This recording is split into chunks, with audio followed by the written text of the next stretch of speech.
So, welcome back. Yes, it's been a while. Shut up. Um,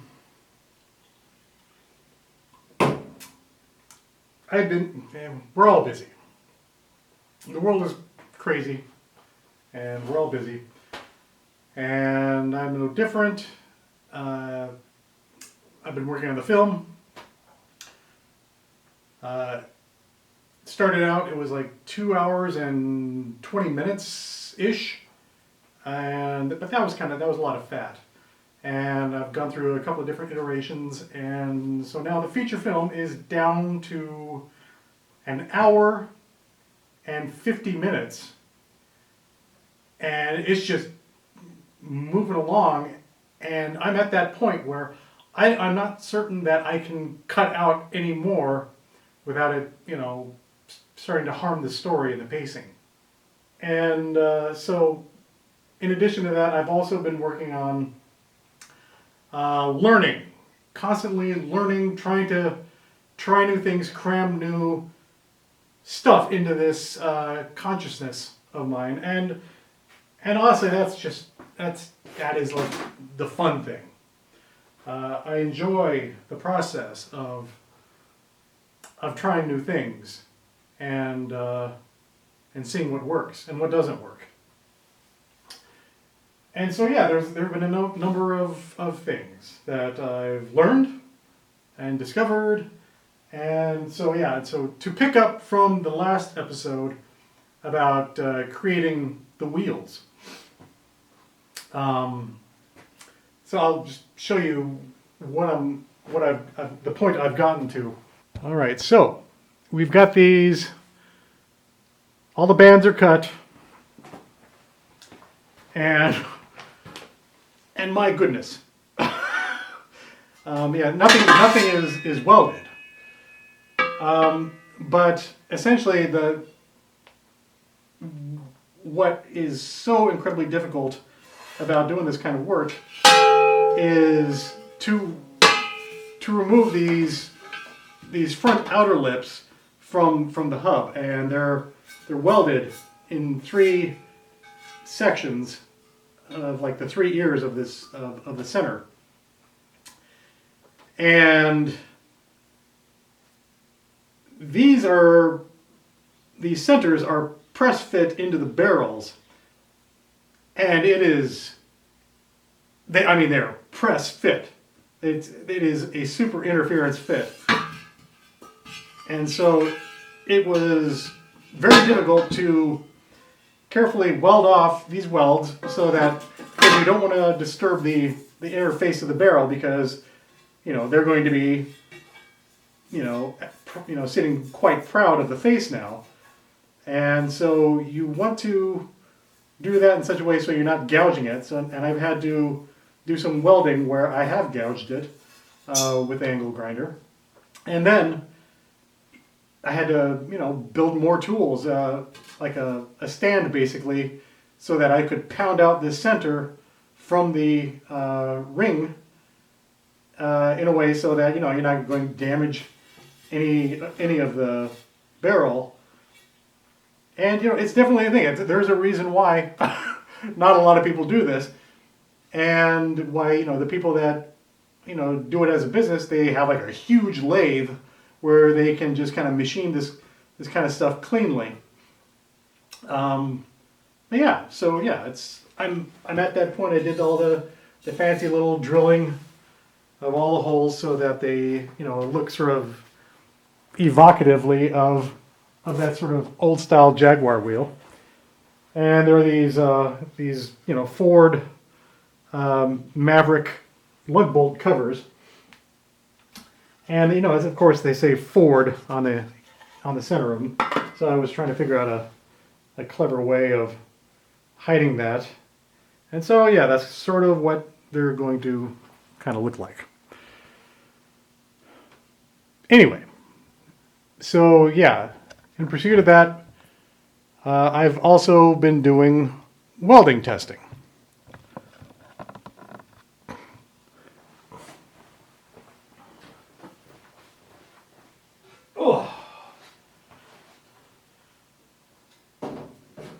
So yeah, I've taken off, I've taken the cutoff pieces that are the correct diameter, and and were a nice flat section, and attached them to a center so that I could put it on my little wheel machine thing that I made, my jig, so that I could rotate this as I did welding. And yeah, so I did grind bevels into both faces at the groove so that I could, do like sort of a fill weld in the groove.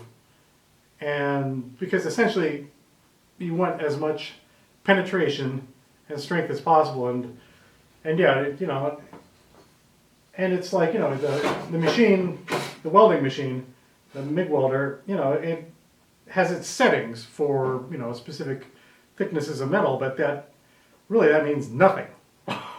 It's all about, how are you going to weld this? And so yeah, I did a lot of, I didn't do it all in one run. I did, some different sections to test out where I was getting penetration, and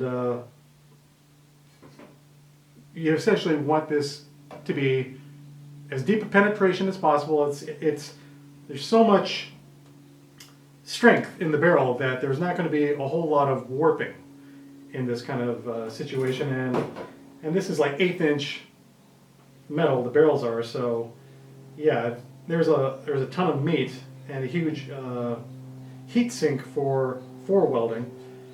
You just want it as safe as possible, and you don't want to leave like some sort of gappy part line where water could enter and just start causing issues.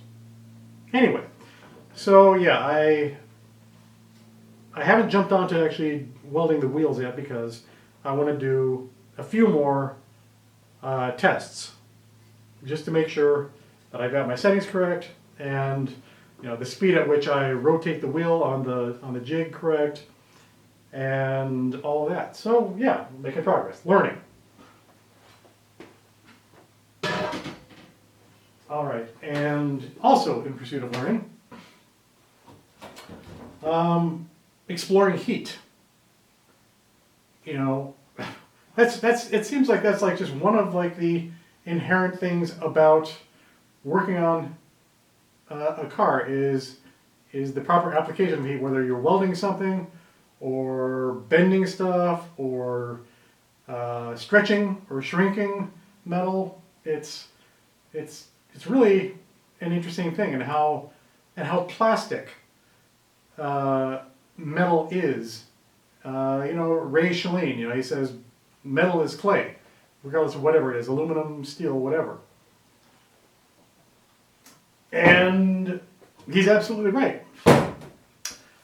Right, so the next thing I decided to experiment on was the exhaust manifold for the Honda Fit engine in the little Fiat 128. I was like, I saw some guy naming his car, his Fiat, Fifi, and I was like, instead of Project Risotto, maybe Fifi, because it's a Fiat Fifi. I don't know. That's stupid though. Regardless, the Honda Fit exhaust, how that goes, and I probably explained it in earlier videos, it leaves the engine at a fairly kind of flat angle. It doesn't like just go, the exhaust isn't designed to just go straight down and kind of underneath the car. Honda decided to have their suspension subframe assembly kind of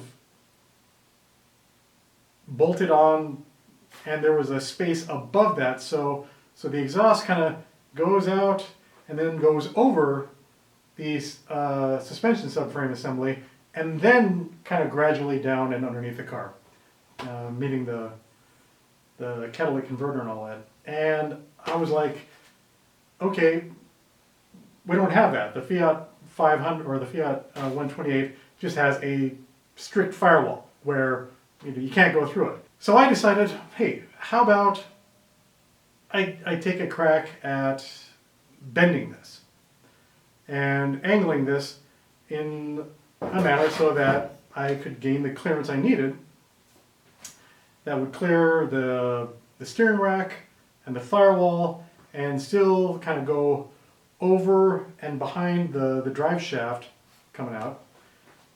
Essentially like how Fiat originally designed their little engine back in the 70s, 60s, something like that.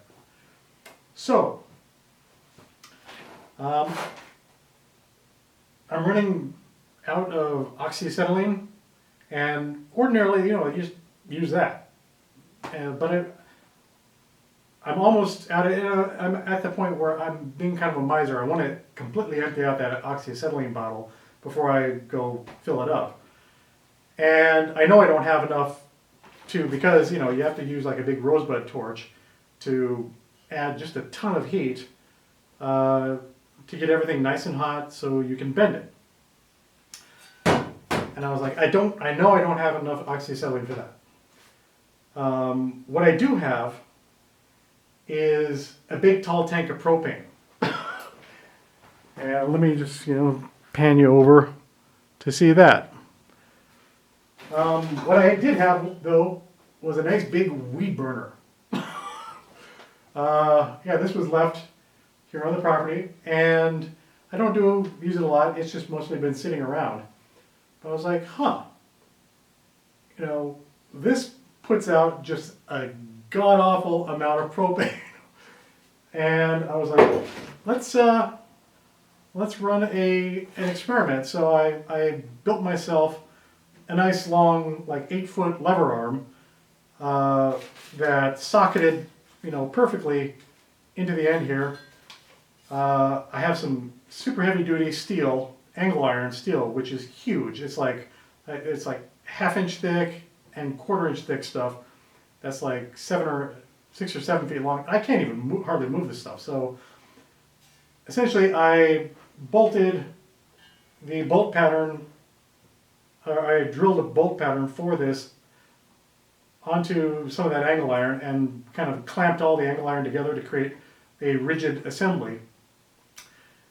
And then I filled this with some sand that I had dried on the stove. And then I heated it up with the propane, and my gosh, propane in great quantities will easily heat up this kind of material. It's loud, and it used a crap ton of propane, but I had a crap ton of propane to use. Anyway, I was able to essentially easily bend this. And I actually bent it too far. I had to heat it up and kind of tweak it back a little bit. But yeah, it was very, very successful. There wasn't any kinking really. There was a tiny little bit. But yeah, I've got clearance now, and I'll show you that cutaway of the clearance with it mounted on the car. Jeez, can we see anything?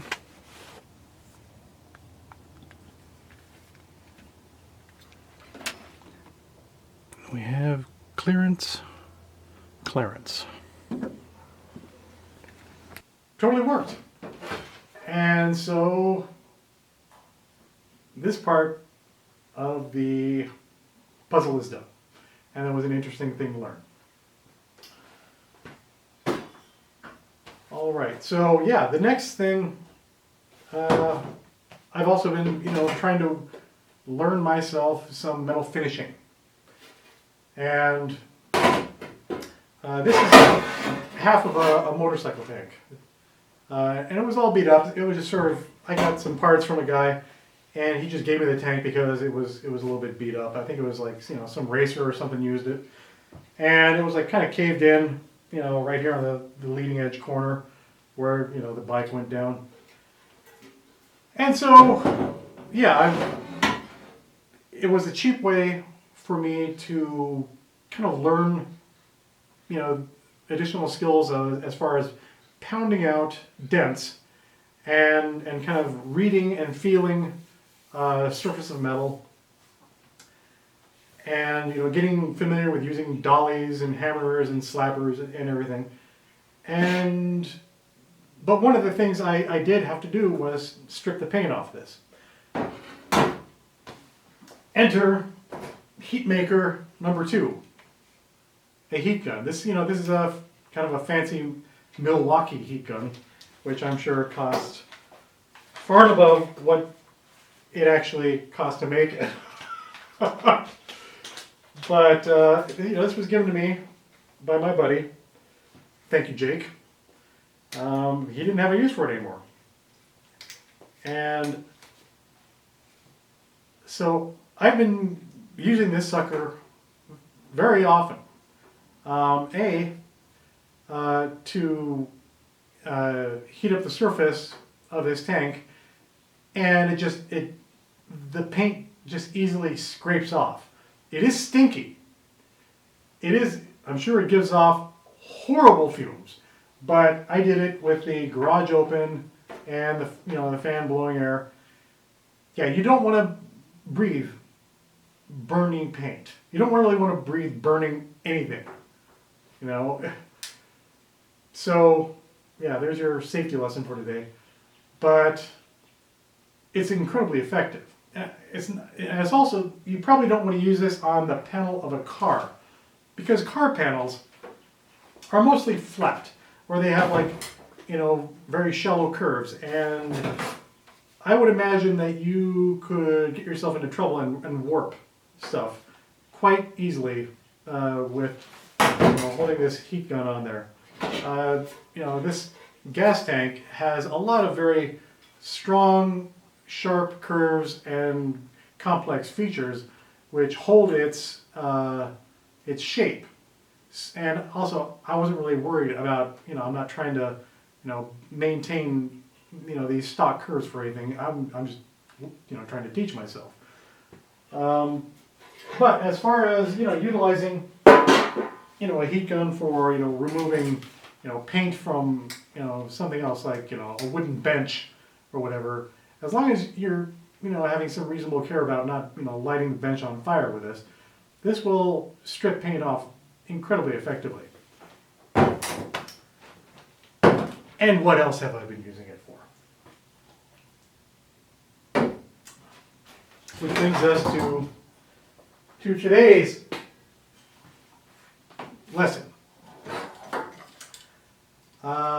So I had ordered a spacer from Send to Cut Send, and this is for the fuel pump that mounted in the Honda Fit. There's a plastic tank, and it had a lot of contours and it was like this roto molded tank, and it's pretty beefy, but yeah. So when I cut it off the thing, this flange was not flat at all, and I was like, okay, what am I going to do to make this flat enough so that I can mount it on this chunk of aluminum. And so I started doing successive heatings and shapings, essentially thermoforming this plastic, which I believe is like an HDPE combination. And through several iterations, because I didn't want to melt this into nothingness, and I didn't want to screw up the threads of the threaded ring or anything like that. It just took a long time for me to get this nice and flat. And at this point, it's not absolutely perfect, but it's really close. And if I get some sort of fuel safe gasket material, I can sandwich that between them in order to to have a fuel tight seal on that. All right, so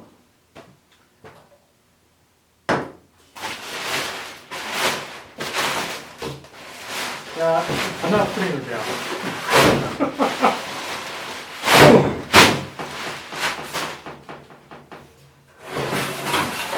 So this brings us to today's experiment.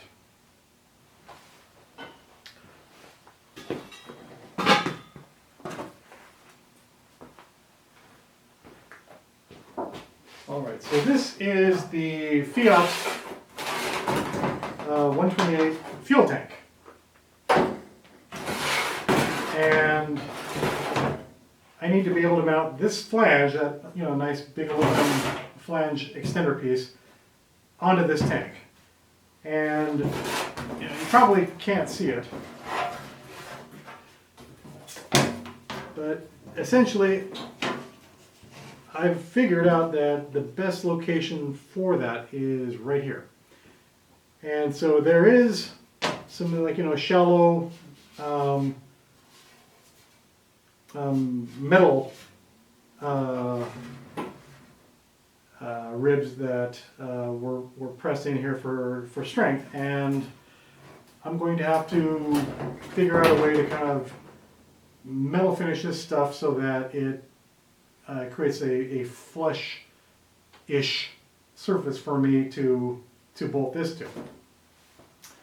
And and there's tons of meat on this flange for me to make additional holes to bolt this up into. So yeah. Anyway, I'm going to attempt that. I'm going to put her down. I would just kind of hold her because she likes to be held, and that's her deal. So let's do this.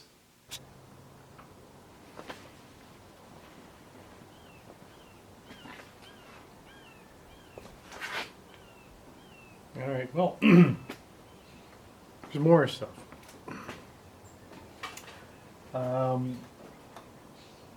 As I work on everything else, I'm also trying to figure out what I can do to move forward on the Lancia.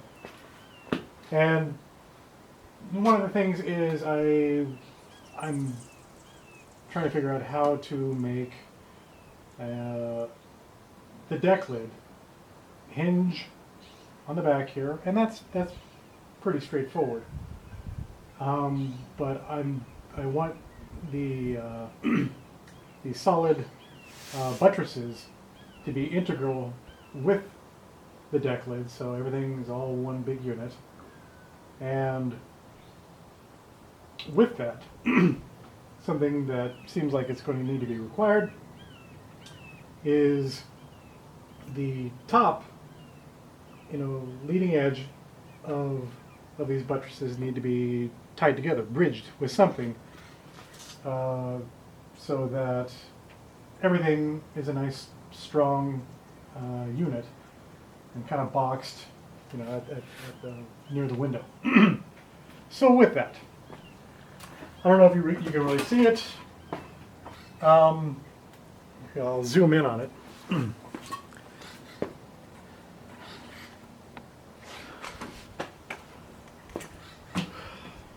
So what you're kind of seeing is, it's almost embarrassing to describe it, but this was part of a roof rack from my brother's Tesla Model 3. He didn't like it. They have a tendency, because the Tesla Model 3 has a glass roof, if you don't install these properly, they can crack the roof, which is glass. That's bad. And so he didn't want to stress his roof. So he was like, here, just take the roof rack. And I'm like, what the hell am I going to do with this? But this is an aluminum piece extrusion. And I was goofing around, and it follows the arc of the roof line and the window almost perfectly. And I've been trying to also figure out how to sort of, kind of, clean up the airflow uh, over the deck lid and everything like that, so that it's not just like this huge, ridiculously turbulent flow of air. And I don't know why, but Ferrari saw fit to kind of do a similar thing with their 308 and and 328 series of cars in the 80s. And I kind of went down the rabbit hole trying to figure out if there is any aerodynamic use of this, or if it was just sort of like a cool add-on that Ferrari did to their cars. And some people allude to the fact that they did it more for the US vehicles because all the vehicles in the US had air conditioning, and that created extra heat from the engine bay, and so this was one way of cleaning up the airflow to evacuate more heat from the engine bay. Regardless, this might be a solution to my little conundrum here as I'm designing this.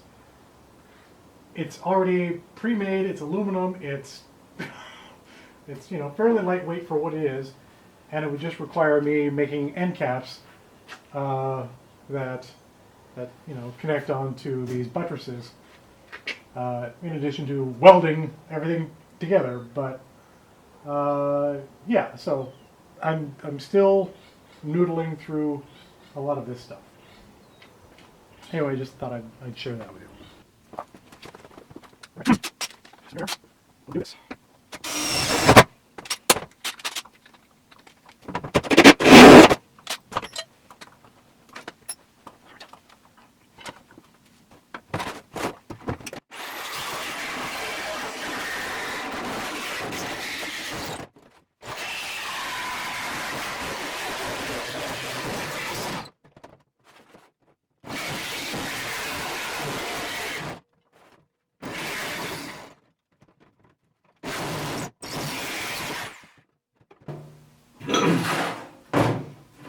All right, so yes, we have opened up a stinky gas tank from the 1970s.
But because we have form, essentially stretch it out, and so when you find out it pushes that, it stretches across. And so this whole thing is slightly bumped.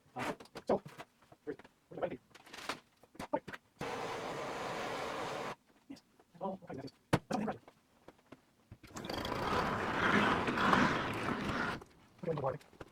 Alright, so when you get this round and yes, this is not any danger of this sort. There's no as well. There's just natural doing this. There's no example, but it's doing it as well.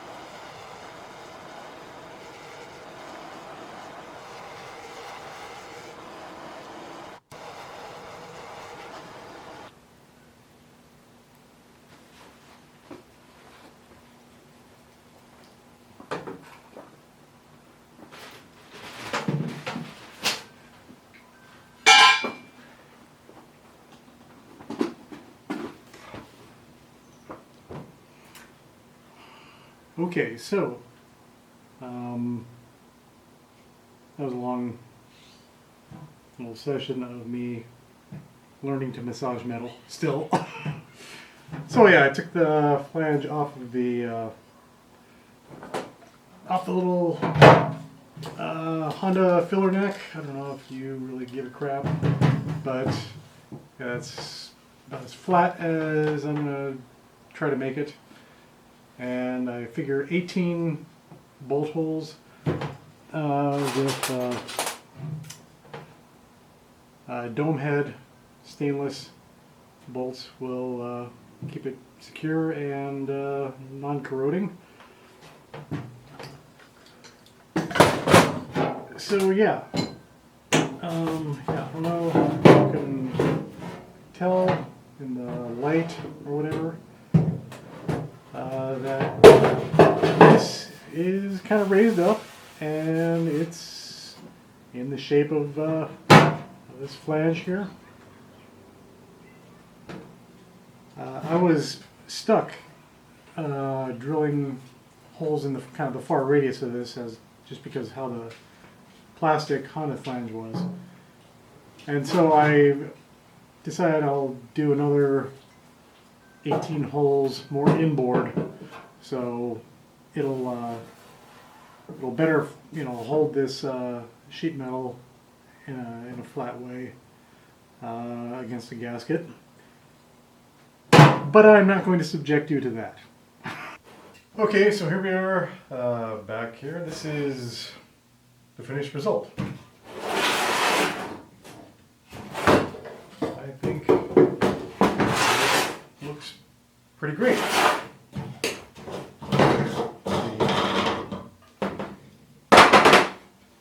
The fuel pump, if it will come out. Ah, that's really in there.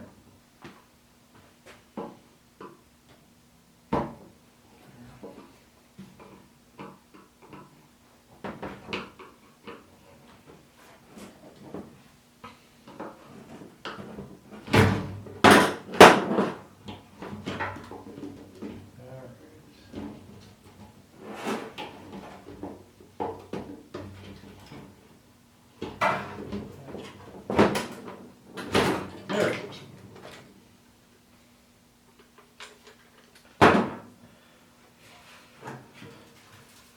Yeah, so it's serviceable. It is really solid.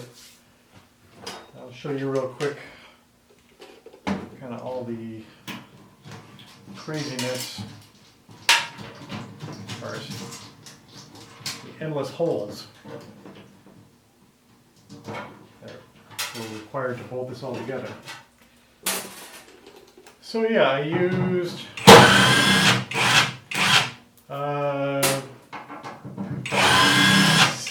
6mm metric hardware,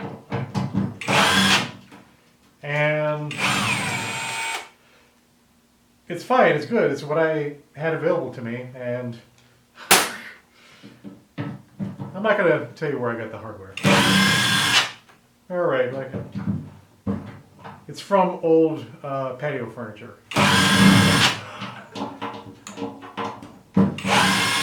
Why old patio furniture? Because these are all metric dome head fasteners and they're stainless steel. Yes, they're not, obviously they're not aerospace quality, or any kind of super amazing, high tensile strength steel, most likely. But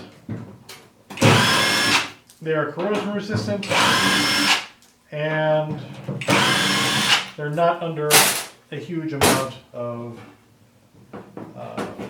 stress. Alright, so now I gotta carefully get this guy. There we go. Alright. So you can see the further additional 18 fasteners, well actually 20, including these guys, that bolt up from the underside of the tank into the flange and secure this to the tank, and then the 17 bolts going from the top down, holding the plastic Honda mount, fuel pump mount, onto the flange. And so with, some rubber gaskety goodness, this should be a nice, strong, corrosion resistant modification.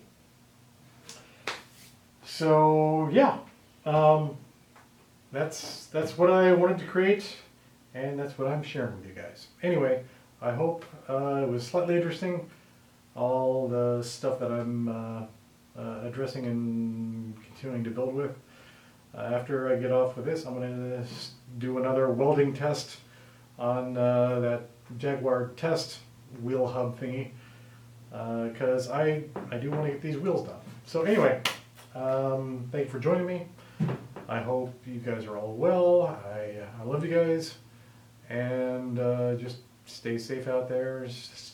Stay sane in this crazy world that we live in. Anyway, catch you on the flip side.